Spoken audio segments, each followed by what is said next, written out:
အရဟံအစာပြုချီဘဂဝါဆုံးထဘဝဲချောင်းများမျက်နှိပ်ပံလမ်းညွှန်ပြတဲ့ဘုံတော်ကြီးမှာကိုပါတော့အရှင်ဝိနည်းယအနန္တတတဝါငြိမ်းဖို့ရစိတ်တန်နဲ့မဟာကရုဏာမြတ်ဗုဒ္ဓသခင်ကာယကမနောဝစီဥတည်ရှုချိုးခါရဲ့လက်ဆုံးရှိကိုပါသည်အနန္တမြတ်ဝိနည်းယ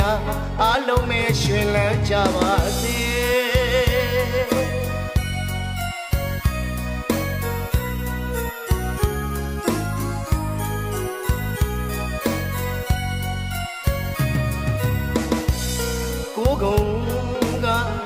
အရဟံအစာပြုချီ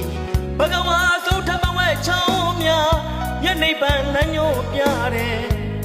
ဘုံတော်ကြီးမှာကိုပါတော့အရှင်ဝိနည်းယအနန္တတတဝါငြိမ်းဖို့ရစိတ်တန်နဲ့မဟာကရုဏာမြတ်ဗုဒ္ဓသခင်ကာယကမနောဝစီဥတည်ရှုချိုးကာရဲ့လက်ဆုံးရှိကိုပါသည်အနန္တမြတ်ဝိနည်းယအလုံးမဲ့ရှင်လန်းကြပါစေ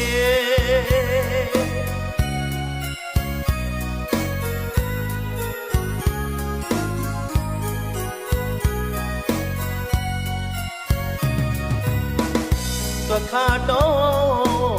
ဝိရိတဘော6ပြကုံပြည့်စုံသောတရားတော်မြတ်ကိုကျင့်ကြံကလမ်းမှန်ရောက်လို့ချမ်းသာဒုက္ခရမည်မလွယ်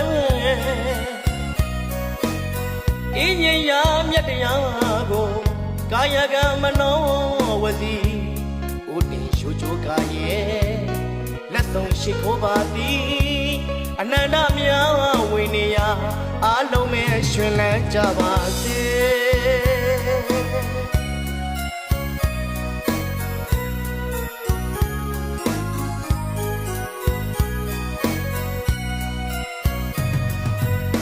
သာသနာတော်တည်တဲ့ဤအတွက်တို့ဘုရားရှင်သားတော်များမှာတေချာလေးနဲ့ထမ်းဆောင်ရွက်ကသမရိပန်တော်ပုံညက်ခေတံကိုဘုံရင်အရိယများကိုကာယကမနောဝစီဥတည်ရှုချိုးကာရဲ့လက်ဆုံးရှိခိုးပါသည်အနန္တမြတ်ဝိနည်းယအလုံးမဲ့ရှင်လန်းကြပါစေ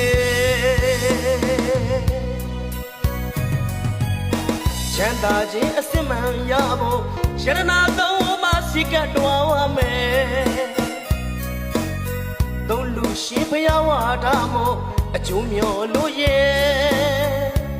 ဆုတောင်းပေးပါတယ်လေအလုံးမဲ့ရှင်လန်းကြပါစေဖယားဖတ်တော်အသက်ရှိတရားဖတ်တော်အမျက်ပြေတန်ဃာဖတ်တော်အခန့်ဝေးအရာရာတွေစင်ပြေကြစေဖို့ဖယားကိုယ်ွယ်တကိုးကျွေအပေမကြနိဗ္ဗာန်ရတရားကိုယ်ွယ်ပညာကျွေအပေမကြနိဗ္ဗာန်ရတန်ဃာကိုယ်ွယ်စည်းစိမ်ကျွေအပေမကြနိဗ္ဗာန်ရဆိုသလိုကိုယ်ွယ်စည်းကပ်ရာအစစ်မှန်ဖြစ်ကြတဲ့ယရနာမြတ်သုံးပါးတို့အားယုံကြည်လေးစားကိုယ်ွယ်စည်းကပ်ကြသောအဖြစ်ဘေးကင်းရန်ကင်း